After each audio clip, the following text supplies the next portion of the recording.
So, you want to survive medieval life. In 1381, a mob broke into an English abbey. They ignored the treasury. They ignored the silver. They went straight for the floor and started digging up the paving stones. Hold that image. It takes 100 years to explain, because you already know the version everyone knows. Mud, plague, short lives, a lord in a castle taking whatever he wants, a peasant at the bottom with nothing. Here's what doesn't fit. An English laborer in 1400 could buy roughly twice as much bread with a day's work as his grandfather could. He wasn't working harder. Nobody had invented anything. No king had reformed anything. Something had happened to his grandfather's generation that made him valuable, and the people above him spent 40 years trying to make it illegal. So, what did survival actually cost? In a world with no wages as we understand them, no savings, and no way out. Why did a system built to keep peasants poor accidentally make some of them rich? And why did those stones end up in the floor? Start with a day's pay. In England in the 1390s, an ordinary laborer earned a little over 3 pence a day, a carpenter, 4, a skilled mason, about 6. Numbers like that mean nothing on their own. So priced the world around them. A gallon of ale, 1 penny. A chicken, 2 pence. A side of bacon, 15. A single fresh cod, 20. So a full day of labor bought a chicken and a drink. A side of bacon cost 2 days. That one fish cost him the better part of a week. Now notice what isn't on the list. Rent, land, firewood, tools, clothing, anything at all to fall back on if the harvest failed. Because for most medieval Europeans, the day wage wasn't how survival worked. Wage laborers were the minority. Most people didn't earn money at all. They held land, and land came with a bill. Here's where most people picture a lord taking half the crop. Wrong, and the truth is stranger. Rents were fixed by custom, not calculated as a share of the harvest. A family might owe a set sum of money, plus produce, 2 bushels of wheat and a chicken, plus labor. Real labor. 2 or 3 days a week working the Lord's own fields, the domain. So before you work your own land, you owe half your week to somebody else's. Then the church took its tenth. Not a tenth of profit. A tenth of everything that came out of the ground, in a good year and a ruinous one alike. Then came the fees, and this is where the system gets creative. Merchet. A fine paid to the Lord for permission to marry off your daughter. Officially, compensation for losing her labor. In practice, your family's marriages required a license. Harriet. A death duty. When the head of a household died, the family handed over their best animal, usually the ox. The single most valuable thing they owned, taken at the exact moment they'd lost the man who worked it. Tallage. A tax the Lord could impose whenever he liked, at whatever level he chose, on tenants with no right of appeal. And beneath those, a layer of smaller ones with names that sound made up because they nearly are. Woodpenny, fodder corn, bottle silver. None of this was rent. Rent was separate. These were charges for existing. But the most profitable thing the Lord owned wasn't a tax at all. It was a machine. Grain is useless until someone grinds it. A peasant could do that at home, with a pair of handstones called a quern. Slow. Free. Which is exactly why it was banned. Lords held what was called the right of soak. Every tenant was legally required to bring their grain to the Lord's mill and nowhere else. The miller took his cut out of the grain itself, a share called multure, running as high as 1/13 of everything that came through the door. Grind at home and you were fined. Carry your sack toward a rival mill and it escalated fast. On some manors, a repeat offender lost his horse, and the miller simply kept the flour. Look at what that actually is. A monopoly on a step every household must complete, several times a year, forever. The Lord never has to inspect a harvest or audit anyone's income. He collects automatically, at the choke point, in grain rather than coin, which means bad money and rising prices can't touch him. It's the sharpest piece of economics in the entire manorial system, and it's disguised as a service. The people paying it were not confused about this. In 1274, the townsmen of St. Albans built mills of their own and openly challenged the abbey's right to multure. They lost. The law was on the abbot's side, and within 2 years they'd submitted. What the abbot did next is the part to remember. He confiscated their handmills and had the stones set into the abbey floor as paving.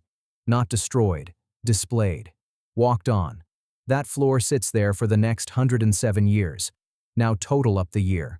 The tithe takes its tenth off the top. Rent comes out in cash and in kind. Multure takes a share of everything you grind. 2 or 3 days a week, go to the Lord's fields, during precisely the weeks your own crops need you most. A death or a marriage triggers a bill you cannot plan for. Whatever survives, that is what you eat. And the yields were thin. In a good year, 7 grains harvested for every grain planted, which sounds generous until you remember next year's seed comes out of the same pile. By 1300, that ratio had been sliding for decades. Europe's population had swollen to levels parts of rural France have never reached again, and the good land was long gone. New farms went on to worse soil. Worse soil gives less back. So Europe entered the 14th century crowded, with no reserves, no slack, and a system that took a fixed amount no matter what the weather did. That isn't an economy. It's a structure waiting for one bad harvest. It got 3. The rain started in spring 1315 and didn't stop behaving strangely for 2 years. Crops failed from Poland to the Alps.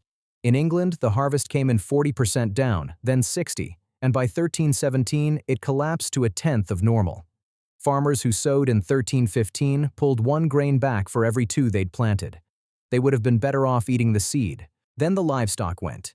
A cattle plague swept the herds, killing as much as 80% of the sheep and cattle in some regions. And prices did what prices do when supply vanishes and demand can't. Wheat that sold for 5 shillings a quarter in 1313 hit 40 during the famine. 8 times the price, on the one thing nobody can stop buying. A chronicler recorded that a penny now bought 2 small onions. Go back to our laborer and his 3 pence a day. His entire day of work now bought 6 onions. Edward II tried the obvious fix. In spring 1315, he capped the price of food. The merchants stopped selling. Grain didn't appear on the market. It vanished from it, and the law was abandoned at Lincoln the following year. Because a price cap doesn't create grain. It only decides who gets blamed when there isn't any. Between 10 and 15% of Northern Europe died, and the ones who lived came out of it undernourished, weakened, and packed into exactly the same crowded countryside. 30 years later, something arrived that fed on precisely that. The Black Death reached England in 1348. In roughly 2 years, it killed between 1/3 and 1/2 the population. England would not recover its 1348 population again until around 1650. 3 centuries. Now watch what that did to the arithmetic. The entire medieval system rested on one assumption nobody had ever needed to say out loud.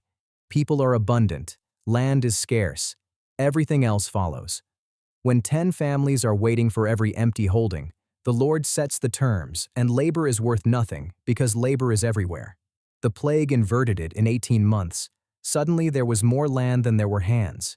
Fields sat empty, holdings went unclaimed, and the surviving laborer found himself holding something no one in his bloodline had ever had. Leverage. You can watch it happen in the wage rolls.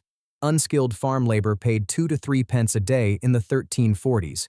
By 1400, the same work paid 4 to 6, and after grain prices are accounted for, what those coins actually bought had roughly doubled.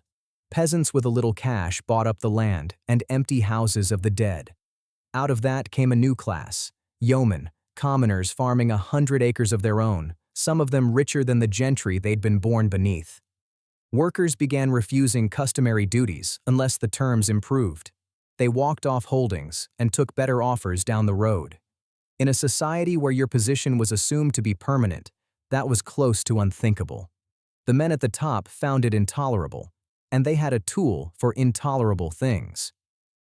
In 1349, with the plague still killing, Edward III issued the Ordinance of Laborers. Parliament followed with the Statute of Laborers in 1351, read what it actually demands. Everyone under 60 who wasn't a merchant, a craftsman, or independently wealthy had to work, at the wages that had been standard before the plague. Asking for more became an offense. Offering more became an offense. Leaving your employer for a better wage was punishable, and a worker who fled across the county line could be arrested by the sheriff and held in jail until the justices sat. This is a government responding to a labor shortage by attempting to outlaw supply and demand. It failed, and the records show exactly why. By 1352, Parliament was hearing cases of workers demanding, and employers paying, double and triple the legal rate. So the penalties escalated. By 1360, fines became imprisonment, and runaway laborers were declared outlaws, to be branded on the forehead if caught. But the enforcement had a flaw that guaranteed the outcome. Prosecutions fell on workers far more often than on employers. The 1349 ordinance had at least named penalties for the men doing the hiring. The 1351 statute largely dropped them. So the law punished the side that was gaining and spared the side that was paying, which meant the paying never stopped. A scarce worker was simply worth more than the risk.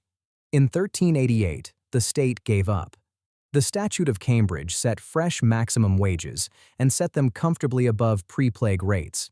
Nearly 40 years of legislation, ending with the government formally conceding the new price of a man's labor. But the resentment didn't dissolve. It compounded, and it had somewhere specific to go. In 1381, England rose. The Peasants' Revolt named the labor statutes directly among its grievances. Rebels stormed the Tower of London, and at St. Albans, the townsmen went to settle an older account. They forced their way into the abbey, dug the millstones out of the floor, and broke them apart. The same stones taken from their great-grandparents 107 years earlier, set into the ground as a permanent reminder of who controlled the flour. Think about what that choice reveals. They didn't go for the treasury. They went for the millstones. They knew exactly which piece of the machine had been taking their money, and they'd known it for 4 generations. The revolt was crushed. Its leaders were killed. By any conventional measure, it failed. But the economics had already moved, and no one could move them back.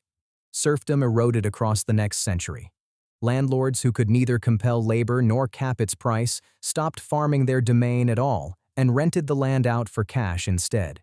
The old system didn't lose an argument. It lost the arithmetic. So what did survival cost? 2 versions. 1,300, the system at full strength. You hold land, not wages. Your obligations arrive whether or not the harvest does. A tenth to the church, rent in cash and kind, a share of every sack you grind, half your week in another man's fields. Marriage costs a fee. Death costs your best animal. 7 grains for every one sown, and next year's seed comes out of that. Survival is possible. Accumulation isn't. A good year leaves you level. A bad year leaves you in debt. 1400 after the catastrophe. The same day's work buys twice the bread. Land is cheap and available. Servile obligations are quietly going unenforced because a landlord can't enforce anything against a man who can simply walk to the next village. Some of these families now hold 100 acres and no lord above them worth fearing. Nothing was invented to produce that. No technology, no reform, no enlightened policy. Half the country died, and the survivors got expensive. That's the real economics of surviving medieval life. Your income was never set by how hard you worked. It was set by how many other people could do your job. And for 400 years, the answer was always, far too many. The peasants of 1400 weren't better off because anyone decided they should be. They were better off because there were fewer of them left to ask.